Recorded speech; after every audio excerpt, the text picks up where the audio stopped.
केवळ बहुमताच्या आधारावर बंडखोरांचा गट म्हणजे मूळ शिवसेना असा चुकीचा निष्कर्ष विधानसभा अध्यक्षांनी काढला। सिब्बलांचे राहुल नार्वेकरांच्या निर्णयावर ताशेरे तर आमदारांच्या अपात्रतेचा फैसला करण्याची मागणी। आज पुन्हा सुनावणी।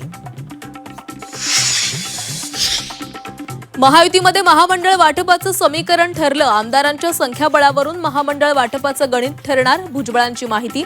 तर लवकरच मुख्यमंत्री उपमुख्यमंत्री घोषणा करणार। गिरीश महाजनांकडूनही दुजोरा।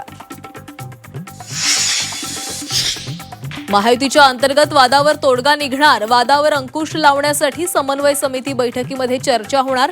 शिंदे गणेश नाईक वादावर पडदा पडणार का याकडे लक्ष। आझाद मैदानामध्ये आंदोलनाची परवानगी मिळावी यासाठी जरांगे आणि ओबीसी समाजाकडून अर्ज। कुणाला आंदोलनाची परवानगी मिळणार याकडे लक्ष। प्रलंबित मागण्यांसाठी बेस्ट वर्कर्स युनियन आक्रमक। शशांक राव यांचं बेमुदत उपोषण सुरू। आज उपोषणाचा दुसरा दिवस। रिक्षा टॅक्सी चालकांना मराठी सक्तीबाबत आज महत्त्वाची बैठक। सुधारित नियमांच्या अंमलबजावणीसह विविध मुद्द्यांवर होणार चर्चा। तर पैसे कमावणार पण मराठी बोलणार नाही। रिक्षा चालक संजय दुबेचं सरकारला आव्हान।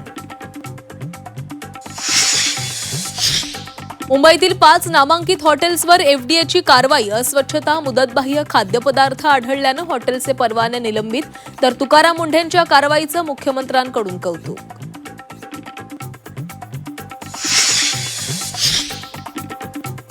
वांद्रे रेक्लेमेशन इथल्या नेव्हल डिसोजा फुटबॉल मैदानाचं आरक्षण बदलण्याचा प्रस्ताव मुंबई महापालिकेमध्ये मंजूर। हायकोर्टामध्ये प्रकरण प्रलंबित असतानाही प्रस्ताव पटलावर।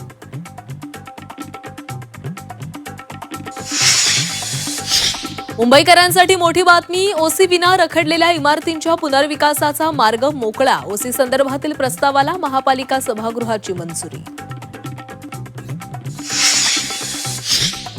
दिल्लीमध्ये आज काँग्रेस कार्यकारिणी समितीची महत्त्वाची बैठक। विद्यार्थी आंदोलन आणि राम मंदिर दानचोरी प्रकरणी पुढील रणनीती ठरणार। देशावरील एल निनोचं संकट आणखी गहिरं। आतापर्यंत सरासरीच्या 13% कमी पाऊस। ऐन पावसाळ्यामध्ये दुष्काळाची भीती 70% वाढली।